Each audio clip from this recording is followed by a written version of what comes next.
कितनी भी बड़ी कठिनाइयां आ जाएं, लेकिन एक बात मैं आपको जरूर बता रहा हूं, किसी दुनियादारी, किसी दुनिया वालों को, आस पड़ोसी वालों को अपना दुख कभी मत बताना। आपके ऊपर मुसीबत आ जाए, दुख आ जाए, आस पड़ोस वालों को मत बताना। थोड़ी देर के लिए तो तुम्हारा दुख जाहिर करेंगे, लेकिन दादा बात में मजाक बनाएंगे। अगर तुम्हें कुछ मांगना है, ये दुनियादारी वाले कुछ नहीं दे सकते। अगर कुछ मांगना है तो बस दीन बंधु भगवान के सामने चले जाओ, आप जो मांगोगे वही मिलेगा। सिर्फ 2 आंसू डाल देना, क्योंकि भगवान कहते ओरे भक्त एक डग मेरी ओर चल के तो देख, हम तेरे लिए 60 चलने के लिए तैयार हैं। लेकिन मानव कुछ करना ही नहीं चाहता।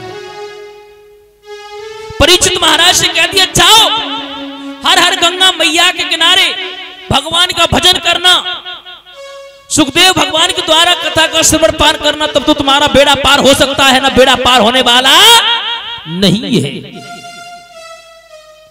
मेरे श्रोताओं, एक बात और बता दें, जब इंसान के पास में दुख होता है ना, तो परमपिता परमात्मा से कहता है दीन बंधु भगवान, ये हमें तुमने दुख दे दिया।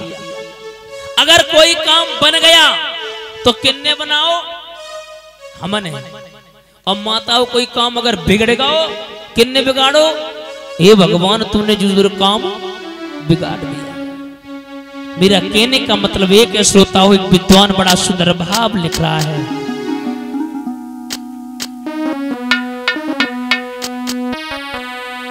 कि दुख में सुमरन सब करे, सुख में करे न कोई। जो सुख में सुमरन करे, दुख काहे कोई रे भैया, दुख काहे कोई।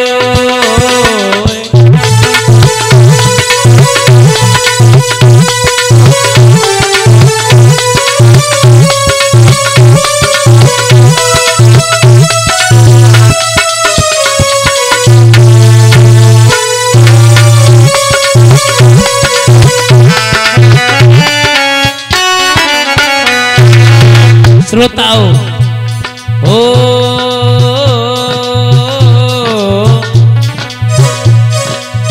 दुख में सुमरन सब करे, सुख में करे न कोई। जो सुख में सुमरन करे, दुख काहे को होई रे भैया, दुख काहे को होई।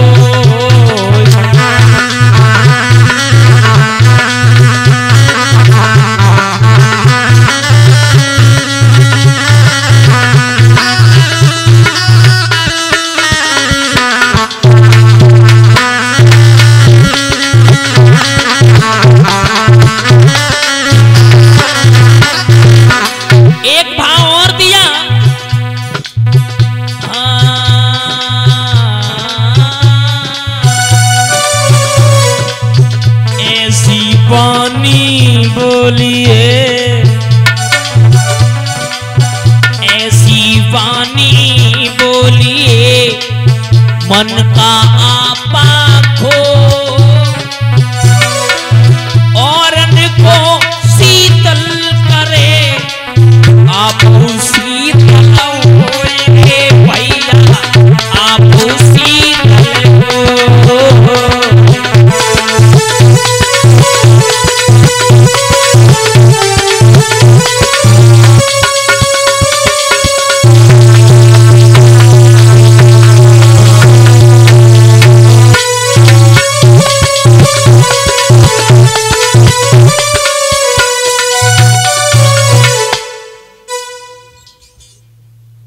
और ये छोटा सा बच्चा आदित्य ये हाथ डाल करके सम्मान कर रहा है। हम तो परमपिता परमात्मा से निवेदन करना चाहूंगा, इनका हाथ हमेशा धर्म के प्रति बढ़ता रहे, यही आराधना और प्रार्थना है। बोलिए गोविंद भगवान की। मेरी कथा के प्रेमी सज्जनों, कहा गया है कि ऐसी वाणी बोलिए ओ मन काया पाखो और इनको शीतल करे आप शीतल हो। ऐसी बॉडी बोलो, ऐसे शब्द बोलो जो खुद में प्रभाव पड़े से पड़े और दूसरे पर भी प्रभाव पड़ना चाहिए। मेरी कथा के प्रेमी सज्जनों, जवाब दिया जाओ हर हर गंगा मैया के किनारे भगवान की पावनमयी कथा का श्रवण पान करना, इसी से तुम्हारा उद्धार हो सकता है, ना उद्धार होने वाला नहीं है। मेरे श्रोताओं, परीक्षित महाराज ने मोह माया सब त्याग करके, और त्याग करने के बाद में श्रोताओं हुआ क्या और होना ही क्या था। आज महाराज अपनी हस्तिनापुर की जन्मभूमि को छोड़ करके माताओं हर हर गंगा मैया के किनारे चल दिए। राज दरबार सब कुछ छोड़ दिया। सब कुछ छोड़ने के बाद में हर हर गंगा मैया के किनारे सुखदेव भगवान के द्वारा कथा का श्रवण पान करने लगे।